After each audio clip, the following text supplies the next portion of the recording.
Radio the Silent Radio, Part 1, the 24-hour frequency. The silence of the woods isn't actually silent. If you listen long enough, you hear the heartbeat of the house, the settling of wood, the hum of the fridge, the rhythm of your own breathing.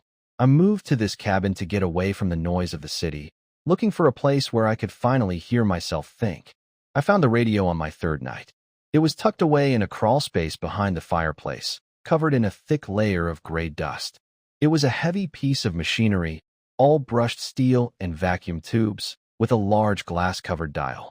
There were no brand names on it, just a series of numbers that didn't correspond to any standard AM or FM station. What was strange was that it didn't have a power cord. I figured it was a paperweight, a piece of junk left behind by the previous tenant. But as I set it down on my desk, the tubes began to glow a faint, ghostly orange. A low hum vibrated through the wood of the desk. I turned the silver knob. Through the static, a sound emerged. It was sharp and rhythmic. Click, click, click, tap. I froze. It was the sound of someone typing on a mechanical keyboard. I looked down at my own hands. They were resting on the radio. My laptop was closed, but the sound coming from the speakers was unmistakable. It was the exact cadence of my own typing style. Then, I heard a chair creak, the specific, high-pitched groan of the wooden chair I was currently sitting in. Then, the sound of a heavy mug being placed on a coaster. Thud. I looked at my desk. My coffee mug was empty, sitting 3 inches away from the coaster. I looked at the clock, 9 p.m. As I worked, I reached out and moved my coffee mug, placing it firmly on the coaster. Thud. I looked over at the radio. The sound coming out of the speakers was now perfectly synced with my actual movements. It wasn't a ghost. It wasn't a recording. The radio was playing audio from exactly 24 hours in the future. For the first week, it felt like a miracle. I used the radio to optimize my life. If I heard myself coughing the next day, I'd start drinking tea and vitamins immediately. If I heard the sound of rain on the roof through the speakers, I'd cover the firewood outside before the clouds even appeared in the sky. I was living in perfect harmony with my own future. I felt like I had mastered time itself. I stopped feeling like a victim of coincidence and started feeling like the architect of my own reality. But then, the audio changed. It was a Tuesday morning. I woke up, poured a glass of water, and turned the dial to hear what Wednesday morning sounded like.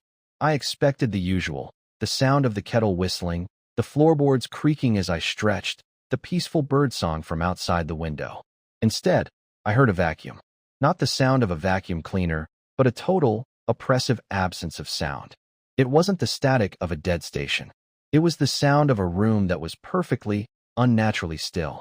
I turned the volume knob all the way to the right. The hum of the tubes grew louder, but the broadcast remained silent. No breathing. No footsteps. I waited. 1 minute.